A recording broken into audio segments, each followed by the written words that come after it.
The forest was alive with strange sounds. 1,000 chirps, growls, and whistles filled the air as if the world itself was breathing. Ethan Hale sat against the trunk of a massive tree, his chest rising and falling in shallow breaths. The crash had left him shaken. Smoke still rose from the valley where the colony ship had torn itself apart on entry. The wreckage was miles away now, but he could still smell the burning metal in the wind. He pressed his hand against his shoulder where the straps of his emergency pack had rubbed his skin raw. He had no weapon, only a small utility knife, a water purifier, and a few ration packs. For a human stranded on an alien planet, that was almost nothing. Ethan looked around. The trees stretched high, their bark silver like polished steel, their leaves glowing faintly blue in the dusk light. The ground was thick with moss that glowed when touched. It would have been beautiful if not for the low growls that echoed through the shadows. Great, he muttered to himself, lost, hungry, and probably surrounded by things that want to eat me. He picked up a stick and tested its weight in his hand. Useless. If something big came, he wouldn't last long. He tried to stay calm, remembering the survival training drills back on the ship. Shelter first, then food, then signals. But the air already felt heavy with danger, and he knew staying alone out here was a death wish. That was when he heard it. A rustle, not from above in the branches, but close. Too close. He froze, eyes scanning the undergrowth. Something was watching him. A figure stepped into the clearing.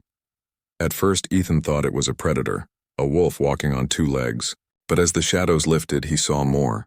It was a girl, or something like one. She stood tall, her frame lean and powerful. Her skin was pale beneath patches of fur, and her eyes glowed a sharp amber.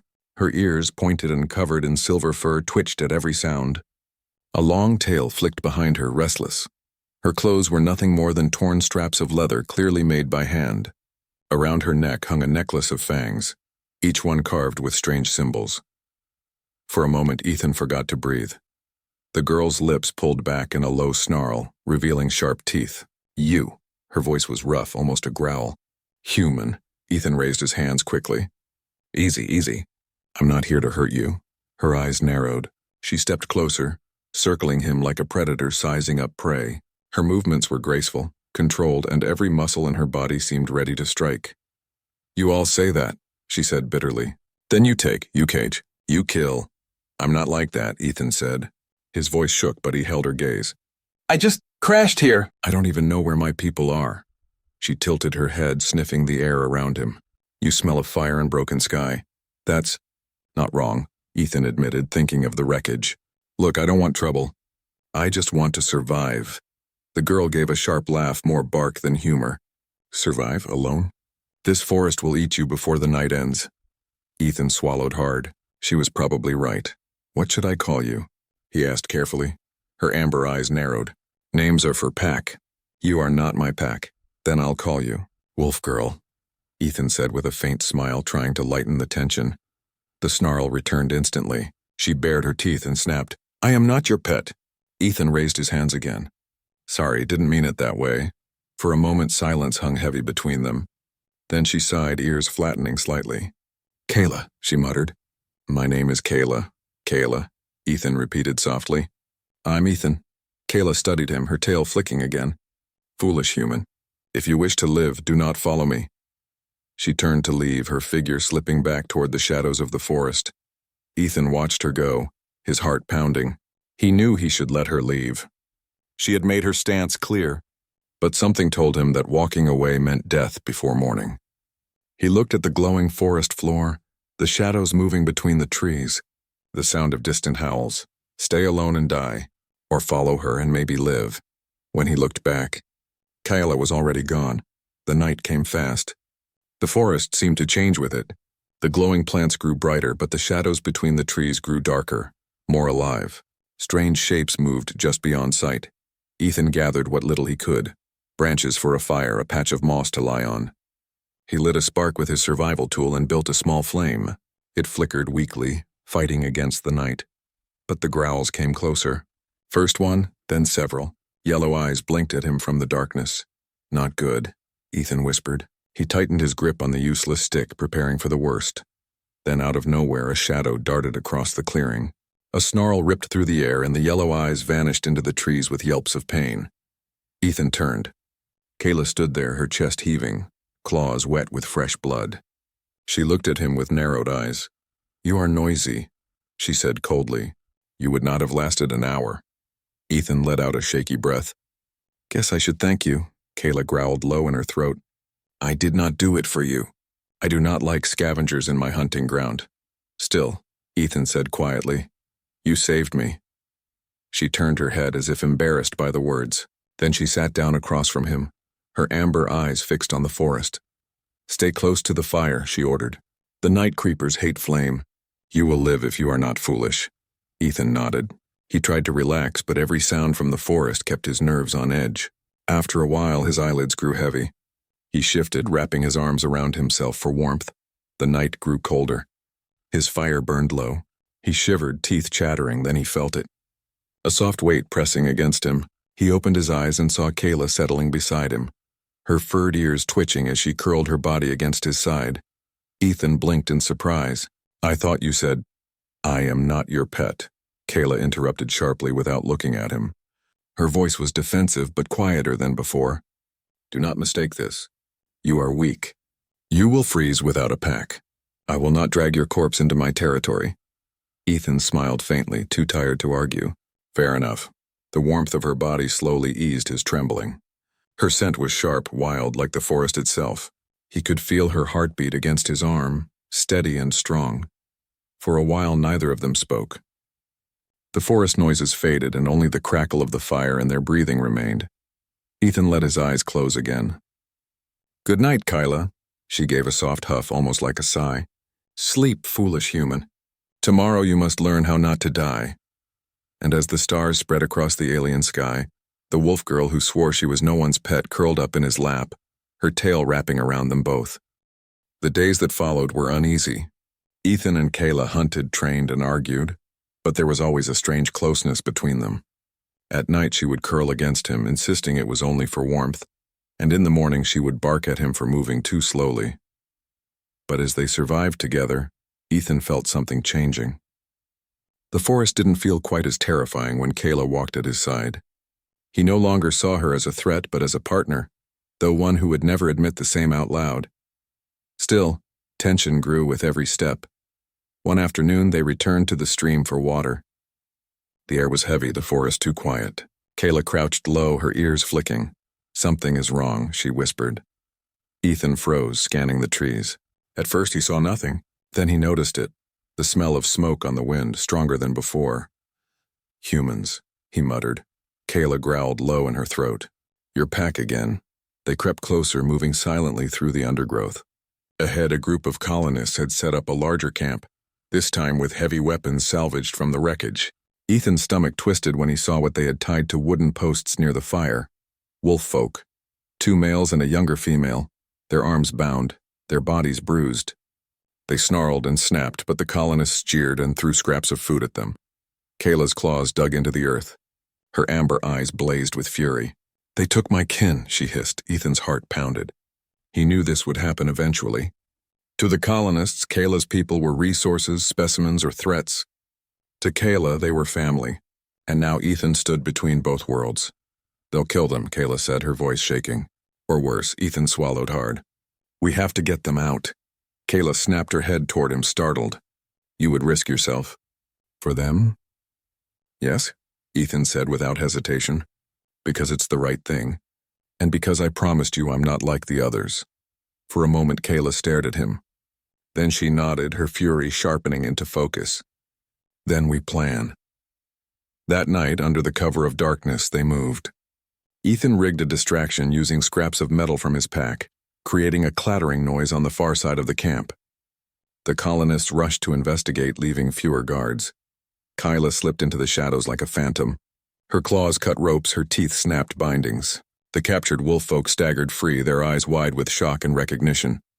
"Kayla," one of the males whispered hoarsely. "Run," she ordered. "Go to the northern cliffs. Hide there. I will follow." They obeyed, vanishing into the night. But as Kayla turned to leave, a gunshot rang out. "Stop!" The leader of the colonists stood there, rifle aimed. His eyes locked on Kayla with cold hatred. "I warned you, Ethan," he spat. "That thing will turn on us. And now you're helping it." Ethan stepped between them, his hands raised. No, you don't understand. Move. The leader barked. Kayla's ears flattened. She bared her teeth, ready to spring. For a heartbeat, Ethan stood frozen between them, torn in two. Then he made his choice. He knocked the rifle aside just as Kayla leapt. Her claws slashed the leader's arm, forcing him back. Chaos erupted. Colonists shouted, weapons fired, flames burst into the night. Run! Ethan shouted. They fled together, vanishing into the forest as bullets tore through the trees. They didn't stop until the forest swallowed the noise behind them. Ethan collapsed against a tree, gasping for breath. Kayla crouched nearby, her chest heaving, her fur streaked with blood, not her own.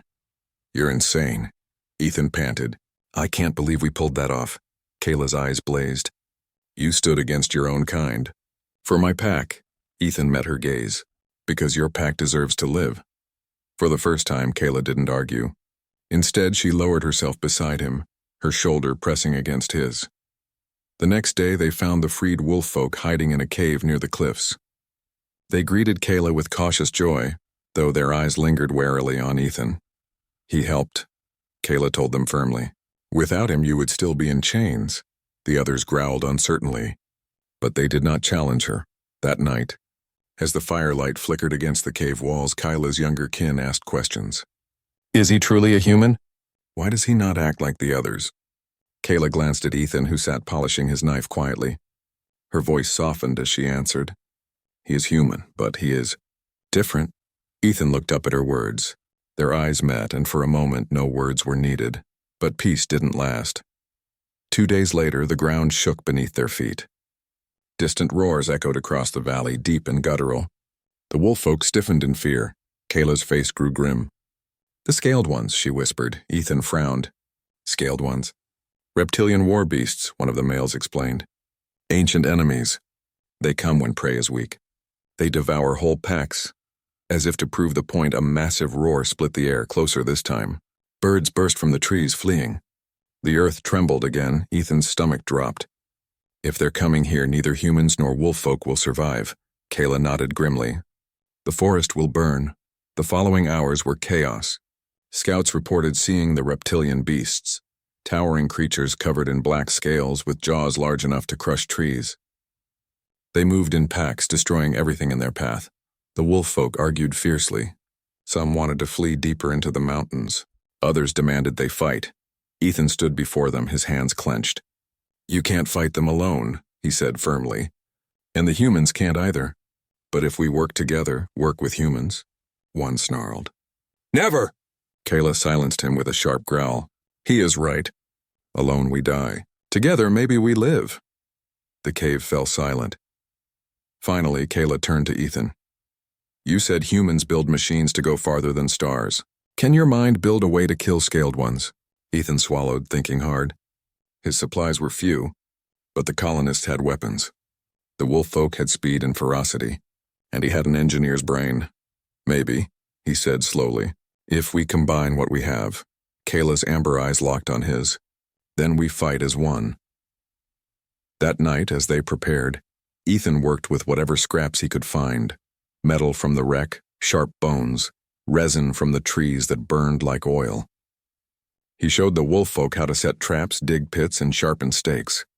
Kayla watched closely, her tail flicking as she realized the depth of human creativity. You take nothing, yet you make weapons, she said softly. Ethan smiled faintly. That's what humans do. We survive by turning weakness into strength. Kayla studied him for a long moment. Then she sat beside him, resting her head briefly against his shoulder. Strange human, she murmured. He chuckled. You mean clever human? She gave a soft huff. Do not grow proud. But she didn't move away. The next day, as dawn broke, the roars of the reptilian beasts drew near. The ground trembled with their approach. Ethan stood beside Kayla at the edge of the forest, his heart pounding. This is it, he whispered. Kayla bared her teeth in a fierce grin. We hunt together. And as the shadows of the towering scaled monsters fell across the trees, human and wolf girl stood side by side, ready to fight a war neither could win alone. The dawn broke with a sky painted red. The forest was quiet, but it was not the peace of safety. It was the silence before a storm. The ground trembled, the trees shook, and every living thing seemed to know that something terrible was coming. Ethan stood at the edge of the cliffs, his hands gripping a sharpened spear he had fashioned from metal and wood. Beside him, Kayla crouched low, her tail twitching in agitation. Her golden eyes watched the horizon where dust and smoke rose in the distance. "They are close," she said, her voice low. Ethan nodded. "Then this is it." Behind them, wolf folk waited in tense silence. Their claws dug into the earth, their fangs bared. Some carried crude weapons, others nothing but teeth and fury. Among them were the humans, colonists who had finally realized their rifles and machines would not be enough alone. They stood awkwardly near the wolf folk, distrust still heavy in their eyes. But fear of the scaled monsters was greater. The leader of the colonists stepped forward, his arm still bandaged from Kayla's earlier strike. He looked at Ethan with a grim expression. "This had better work, Hale. If not, we're all dead." Ethan took a steady breath. "It'll work, but only if everyone follows the plan." He looked at Kayla, and for a moment the world seemed to narrow to just her. She gave a sharp nod, the corner of her mouth twitching in what almost looked like a smile. "We hunt together." The roars came first, deep guttural sounds that shook the very air. Birds fled in panicked clouds. Small creatures vanished into the earth. Then the trees at the far edge of the valley snapped like twigs as the scaled ones appeared. They were massive. Each stood 3 times taller than a human, their bodies covered in thick black scales. Their eyes glowed with crimson light, their jaws dripping with saliva. They moved in a pack of 6, their tails smashing trees aside as if they were nothing. The colonists froze in terror. The wolf folk snarled, their ears back, their instincts screaming to fight or flee. Ethan forced his voice steady. "Hold!" he shouted. "Wait until they're in range." The beasts roared again, their massive feet shaking the ground. "Closer, closer, now!" Ethan bellowed. The trap sprung. Wolf folk leapt from the trees, pushing sharpened stakes into place. Colonists fired their rifles, bullets sparking off scales until they found softer joints. Flames erupted as resin-coated branches ignited, forming walls of fire that funneled the beasts into narrow paths. The scaled ones roared in fury, thrashing against the barriers. But the plan was working. Kayla darted forward, moving with speed no human could match. She slashed at a beast's leg, drawing black blood. It turned with a roar, jaws snapping, but she rolled away, agile and fearless. "Kayla!" Ethan shouted, throwing his spear. It struck the beast's eye, sinking deep. The creature howled and collapsed, thrashing. Kayla glanced at him, her amber eyes flashing. "Not bad, human." Ethan smirked despite the chaos. "Better than stone food, right?" She huffed, then lunged back into the fight. But the battle was far from over. 2 scaled ones broke through the flames, charging straight into the heart of the defenders. Colonists scattered, some firing wildly, others dropping their weapons in panic. A wolf-folk warrior was caught in the jaws of one beast, his scream cut short. "Fall back," the colonist leader shouted. "We can't hold them!" Ethan's heart pounded. If they broke now, all would be lost. "Stand your ground," he yelled, his voice cracking. "Trust the plan." Kayla's voice rose above the chaos, fierce and commanding. "Fight! We are packed today!" Her words struck the wolf-folk like fire. They howled as one, surging forward to meet the beasts head-on. Even the colonists hesitated, then rallied, emboldened by the sight of wolves and humans fighting side by side. Ethan grabbed a burning branch and swung it at a scaled one that lunged toward him. The fire licked its face, making it recoil with a hiss. Kayla leapt onto its back, her claws tearing at its neck. "Ethan!" she shouted. He understood. With all his strength, he jammed the burning branch into the wound she had made. The beast screeched, thrashing violently before collapsing with a ground-shaking crash. They scrambled clear, panting. Kayla glanced at him, blood streaking her cheek. "You fight like a wolf," she said breathlessly. Ethan grinned weakly. "Guess I'm learning fast." But then the largest of the beasts appeared. It towered above the rest, its scales thicker, its eyes burning brighter. Its roar shook the cliffs, making stones tumble. Panic rippled through both humans and wolf-folk. "It's too big," someone shouted. Ethan's mind raced. He had set one final trap, the most dangerous one, but it required perfect timing. "Kayla," he called. "We need to lure it toward the gorge." She bared her teeth in a grin. "Then we run together." The massive beast charged, its jaws snapping. Ethan and Kayla sprinted side by side, weaving through trees, dodging debris. The monster thundered after them, crushing everything in its path. "Faster!" Kayla shouted, grabbing Ethan's arm and pulling him forward with strength he didn't know she had.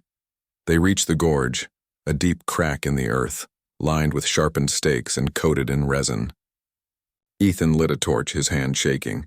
The beast roared, charging straight for them. Now! Ethan shouted, hurling the torch. Flames erupted along the resin-coated stakes. The beast barreled forward, blinded by fury, and toppled into the gorge with a deafening crash. Fire consumed it as it roared one last time, then fell silent. The ground trembled, then stillness. The battle was over. The defenders stood in shock. Smoke rose from the burning gorge, the stench of scorched scales filling the air. Slowly, cheers broke out. First from wolffolk howls, then from human voices. They had done the impossible. Together, Ethan collapsed onto the ground, exhausted. Kayla stood over him, her chest heaving, her fur matted with blood and ash. She looked down at him with a strange softness in her eyes. "You are not weak," she said quietly. "Not prey. Not a pet. You are mine." Ethan blinked up at her, too tired to smile. "Yours, huh? Guess I don't get a say in that." Her lips curved in a rare smile. "No." She sank down beside him, curling her tail around them both. The surviving wolffolk watched in silence, and even the colonists did not speak. For the first time, the bond between human and wolf girl was undeniable. Kayla raised her head, her voice ringing out across the valley. "I am Kayla of the wolffolk. I am no one's pet. I am no one's tool. I fight beside this human because he is mine and I am his. Together we live." Her words echoed, carried by the wind. The wolffolk howled in unison, their voices fierce and proud. The colonists, though wary, lowered their weapons and bowed their heads. Ethan leaned against Kayla, too weary to speak, but his heart felt lighter than it had since the crash. For the first time, he believed they might build something new here. Not humans ruling over wolves. Not wolves hunting humans. But something stronger. That night, under the alien stars, the survivors gathered around the fire. Humans and wolffolk sat together, eating, resting, and speaking in cautious voices. Ethan sat with Kayla at his side. She pressed close, her warmth steady against him. "You know," he murmured, "back home no one would believe this. A human and a wolf girl fighting monsters together." Kayla gave a soft huff. "Then it is good we are not back home." He chuckled. "Fair point." Her eyes softened. "Sleep, foolish human. Tomorrow we begin again. A new pack." And as the flames flickered, Kayla curled against him once more. Not as a pet. Not as a guardian, but as a partner. The forest, once a place of fear, now echoed with the sound of two worlds finding common ground. And in the heart of it all, a human and a wolf girl had proven that survival was not about domination, but about trust. Together, they had made a stand. Together, they had won. The morning came slowly. Thin rays of light cut through the glowing canopy, painting the forest in shifting patterns of silver and blue. Ethan stirred awake to the feeling of warmth still pressed against him.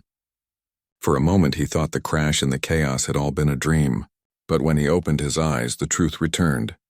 Kayla was still curled beside him, her tail resting across his lap. Her ears twitched as he moved, and her amber eyes snapped open. She sat up quickly, brushing herself off as if embarrassed. "You are still alive," she muttered. Ethan gave her a tired smile. "Thanks to you." She frowned, standing and stretching. Her movements were smooth, like a predator ready to spring at any moment. "Do not thank me. I only stayed because the night was cold." "Sure," Ethan said softly, though he knew there was more to it. The fire had burned down to ash. He gathered his small pack, checking the few supplies he had left. 2 ration bars, a purifier, and his small knife. Not nearly enough to survive. Kayla sniffed the air, her nose twitching. "You humans carry strange food. It smells like stone." Ethan pulled one of the ration bars from his pack and held it out. "Want to try?" She eyed it suspiciously, then tore a piece with her sharp teeth. Her face twisted. "It tastes worse than stone." She spat the piece onto the ground. "How do you eat this?" "Because it keeps us alive," Ethan said with a shrug. "Not everything is about taste." Kayla shook her head in disbelief. "Humans are strange." Ethan couldn't argue with that. They walked through the forest together. At first, Ethan struggled to keep up with her pace. Kayla moved silently, her bare feet never making a sound on the moss. Ethan stumbled often, his boots catching roots, his steps loud. "You walk like prey," she said bluntly. "Every predator will hear you." "Then teach me," Ethan said, brushing dirt from his clothes. Her ears flicked. She stopped, watching him closely. "Why should I? You are not my pack." "Because," Ethan said carefully, "if I die, You'll just have to drag my body out of your hunting ground, and I don't think you want that." For a moment she glared at him, then her lips curved into the faintest smirk. "You are clever for a human." She began showing him how to move softly, how to place his feet on the moss instead of the sticks, how to shift his weight to avoid snapping branches. Ethan tried, failing many times, but Kayla corrected him with sharp words and gestures. By midday he was still clumsy, but a little quieter. "You learn slow," she muttered. "Better slow than dead," Ethan replied. She gave him a look, as though debating whether to be annoyed or amused. Later, as they rested near a stream, Ethan washed his face and filled his purifier. Kayla crouched beside him, drinking straight from the water with cupped hands. "You really trust the water here?" Ethan asked. "It is my world," she said simply. "The water is ours. You humans bring tools for what we already know." Ethan looked at her, seeing both pride and bitterness in her words. "Your people. They live in these forests?" Her eyes darkened. She stared at the rippling water. "Once, long ago, my pack roamed from mountain to valley. The forest sang with our howls. But then the sky fire came. Humans fell from the stars and the forest grew smaller. My pack grew smaller." Ethan felt a pang of guilt. "Not all humans are like that," he said quietly. "Some of us just want to live, not take." She turned sharply to him, her amber eyes blazing. "You speak as if your wanting matters. Your kind always takes, whether you mean it or not." Her words cut deep, but Ethan didn't argue. He knew she had reason to hate. He had seen how some colonists treated the native life on other worlds. Instead, he simply said, "I'm not here to take. I'm just trying to survive and maybe prove I'm not like them." Kayla studied him for a long moment, her expression unreadable. Then she stood, shaking her head. "We will see." As the day passed, they hunted together. Kayla moved with incredible skill, tracking small creatures through scent and sound. She caught a long-legged beast with fur like smoke, snapping its neck quickly. Ethan winced but helped her clean it. "I've never done this before," he admitted. Her ears perked in surprise. "Your kind cannot even prepare food." "Machines usually do it for us," Ethan said. Kayla snorted. "Machines make you weak." "Maybe," Ethan replied. "But we also build them to go farther than you ever dreamed." Her gaze flicked to him, curious despite herself. "Farther?" "Across stars," Ethan said, smiling faintly. "World to world. Galaxy to galaxy. Humans don't stop. We keep moving." Kayla's tail flicked slowly. She didn't answer, but he could see her thinking. They roasted the meat over a small fire. Ethan tried a bite and nearly gagged from the bitterness. Kayla laughed, a short barking sound. Forest food is not for soft tongues. Still, Ethan forced himself to eat. Hunger was worse. As the sun dipped low, they set up a small shelter with branches and moss. Ethan sat close to the fire, watching the flames dance. Kayla sat opposite him, sharpening a bone into a blade. "You fought off those things last night," Ethan said quietly. "You could have let them take me." Kayla didn't look up. "Yes, but you didn't." She paused, then said softly, "You looked lost and weak. A cub without a pack dies fast. I do not like waste." Ethan smiled faintly. "I'll try not to be a waste, then." Her ears twitched at his tone, but she said nothing more. For a while, silence stretched between them. Then Ethan spoke again, hesitantly. "Kayla, if we work together, maybe we'll both survive longer." Her eyes lifted, sharp and cautious. "Work together?" "Yes, you teach me how to live here. In return, I'll share what I know. Human tools, ideas, things that might help you too." Kayla tilted her head, considering. Finally, she said, "If you slow me down, I will leave you. Do you understand?" Ethan nodded firmly. "I understand." She gave a small huff, as if half annoyed, half relieved. "Then tomorrow you will hunt like a wolf. We will see if you are worth keeping alive." The next day the forest tested them again. Ethan stumbled less this time, his movements quieter thanks to Kayla's harsh lessons. She seemed almost surprised when he managed to catch a small bird-like creature with a quick throw of his knife.